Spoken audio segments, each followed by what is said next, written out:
इस वक्त की बड़ी खबर हम आपको बता दें, रूस यूक्रेन युद्ध से जुड़ी हुई। खार्किव पर रूस के हमले तेज हो चुके हैं। रूसी बमबारी में 3 नागरिकों की मौत हुई है। हमले में 7 नागरिक घायल भी हुए हैं। खार्किव ये वो इलाका जो भीषण हमले इस वक्त झेल रहा है। ऐसे में इसमें नागरिकों की मौत की खबर भी है। जो जानकारी मिली है उसमें रूसी बमबारी में 3 नागरिकों की मौत हुई है। हमले में 7 नागरिक घायल भी बताए जा रहे हैं। वहां पर अभी भी लगातार हमले हो रहे हैं और लोग हमले की दहशत में जीने को मजबूर हैं।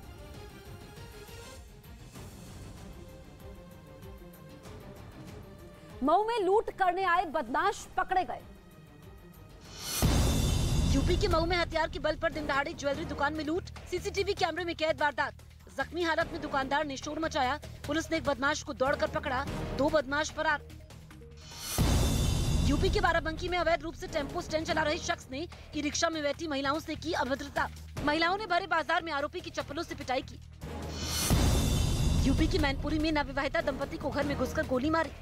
युवती की मौके पर मौत, युवक जख्मी। युवती के भाई और चाचा समेत 3 लोगों पर हत्या का आरोप। पर यूक्रेन की जंग की आंच उसके पड़ोसी देश मोल्दोवा तक को जलाती दिख रही है। मोल्दोवा के रूस के कंट्रोल वाले इलाके में 2 जबरदस्त धमाके होने की खबर है। एक दिन पहले भी इसी इलाके की राजधानी में स्टेट सिक्योरिटी मिनिस्ट्री की बिल्डिंग में कई विस्फोट हुए थे, जिसकी अब सामने आई तस्वीरों में धमाके के बाद का मंजर नजर आया। लेकिन इन धमाकों की गुत्थी अभी सुलझी भी नहीं थी कि अगले ही दिन सुबह सुबह मोल्दोवा के रूस के कंट्रोल वाले ट्रांसनिस्ट्रिया इलाके में एक रेडियो सेंटर में 2 धमाके हो गए, जिनके पहुंचाए नुकसान की सामने आई तस्वीरों में 2 बड़े बड़े रेडियो एंटेना बिल्कुल बर्बाद नजर आए। उनका कचूमा निकला दिखा। मोल्दोवा 1991 तक सोवियत संघ का हिस्सा था और धमाके में नष्ट हुए रेडियो एंटेना भी सोवियत संघ के जमाने के थे। बताया गया कि दोनों रेडियो एंटेना मोल्दोवा के ट्रांसनिस्ट्रिया इलाके में रूस के रेडियो स्टेशन का प्रसारण करते थे। धमाके में रेडियो एंटेना तो नहीं बचे, लेकिन राहत की बात यह रही कि विस्फोटों से किसी इंसान को कोई चोट नहीं आई।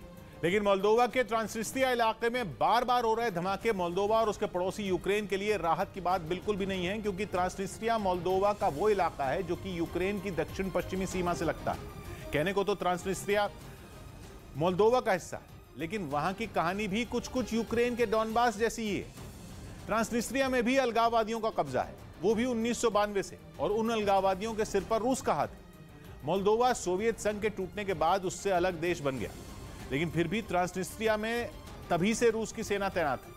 अब यूक्रेन को यह डर है कि रूस ट्रांसनिस्ट्रिया को भी उस पर हमले करने के लिए लॉन्च पैड के तौर पर इस्तेमाल कर सकता है, क्योंकि रूस के करीब 1,500 सैनिक ट्रांसनिस्ट्रिया में मौजूद हैं, जिन्हें वो शांति दूत कहता है। लेकिन यूक्रेन को शक है कि रूस इनके जरिए ट्रांसनिस्ट्रिया से यूक्रेन पर हमला बोल सकता है। इतना ही नहीं, पिछले हफ्ते रूस के एक बड़े सैन्य अधिकारी ने तो यह तक कहा था कि रूस के यूक्रेन पर हमले के प्लान में पूरे के पूरे दक्षिणी यूक्रेन पर कब्जा करने का प्लान भी शामिल है, ताकि दक्षिणी यूक्रेन से ट्रांसनिस्ट्रिया तक जमीन का रास्ता खुल सके और रूस वहां घुस सके। कानपुर में मारपीट का वीडियो वायरल हो रहा है। कानपुर के गोविंद नगर की कच्ची बस्ती इलाके में कूड़ा फेंकने पर 2 पक्षों में मारपीट का वीडियो वायरल। पुलिस ने कार्रवाई की बात कही। बिहार की बेतिया के नरकटियागंज में जमीन विवाद में मारपीट का वीडियो सामने आया। चीनी मिल के सुरक्षा गार्डों ने पुलिस की मौजूदगी में युवक को लाठियों से पीटा।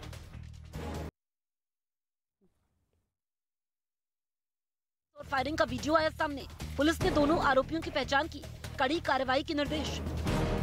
उधर रूस की तैयारी लंबी जंग की दिख रही है, क्योंकि खबर है कि उसने अपने नए मिसाइल डिफेंस सिस्टम S-500 का बड़े पैमाने पर प्रोडक्शन शुरू